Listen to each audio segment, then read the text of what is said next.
Líbranos de tu mano, Señor, y dónanos paz de vienen aquí. Y danos por misericordia, para nos queda siempre libre de pecado. Y proteger contra toda tribulación, mientras nos aguarda la venida gloriosa de Jesucristo, nuestro Salvador.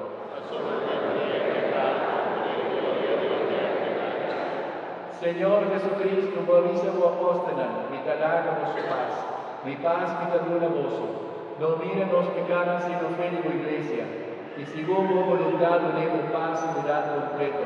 Amor que vive reino de tu siglo y siglo. Amén. Paz mi Señor sea siempre con vosotros.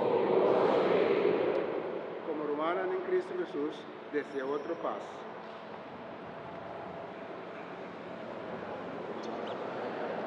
Como hermana de Cristo Jesús, deseo otra paz.